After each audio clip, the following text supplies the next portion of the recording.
రాహేలు ఎలా చూడటం మొదలుపెట్టిందంటే చాలా చిన్న చూపు చూడటం మొదలుపెట్టిందంట. లేయాకు ఒక బలహీనత ఉంది. ఏమిటంటే లేయా గురించి చదివితే జబ్బు కలదంట.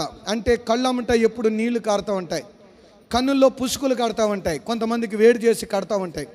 ఆవిడికి ఆ బలహీనత ఉంది. కాబట్టి ఈ రాహేలు అద్దం కాడికి వెళ్ళినప్పుడల్లా మా అక్క మీద నేనే బాగున్నాను, దానిదేముంది జబ్బు కళ్ళదే, దానిదేముంది పుసుకులు కళ్ళదే, దానిదేముంది దాని మాట నా మొగుడేమంటే నా మాటే వింటాడో అని చెప్పి ఎప్పుడు తనకు తాను మనసులో హెచ్చించుకుంటూ అవతల వ్యక్తిని తన మనసులో ఎప్పుడు కూడా ఏం చేసుకునేదంటే చిన్న చూపు చూస్తూ ఉండేదండి. చిన్న చూపు.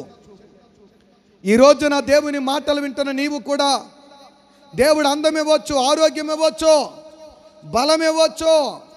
కానీ ఎవరికన్నా బలహీనత ఉంటే, ఎవరికన్నా చిన్న లోపం లోటు ఉంటే దానిని ఎప్పుడూ కూడా నీవు చిన్న చూపుగా చూడొద్దు. నువ్వు ఇతరులను ఒక వేలు పెట్టి చూపిస్తే మిగిలిన 4 వేళ్ళు నిన్నే చూపిస్తాయి. గుడ్డివారినైనా, కుంటివారినైనా, మోగవారినైనా, అంగహీనులనైనా, నత్తివారినైనా, నల్లగా ఉన్నవారినైనా, తెల్లగా ఉన్నవారినైనా, ఎత్తుగా ఉన్నవారినైనా, పొట్టుగా ఉన్నవారినైనా, తెలివి గలవారినైనా, తెలివి లేని వాళ్ళనైనా, జ్ఞానము కలిగిన వారినైనా, జ్ఞానము లేని వాళ్ళనైనా కలగజేసింది దేవుడైన యెహోవాయే. నువ్వు ఎవరికైనా ఏదైనా పేరు పెడితే ఎవరికి పెడుతున్నట్లో తెలుసా?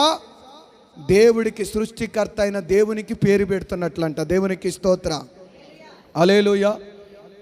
కనుక రాహేలుకు సంతానం లేకుండా పోవడానికి కారణం లేయాను చిన్న చూపు చూసింది తన మనసులో.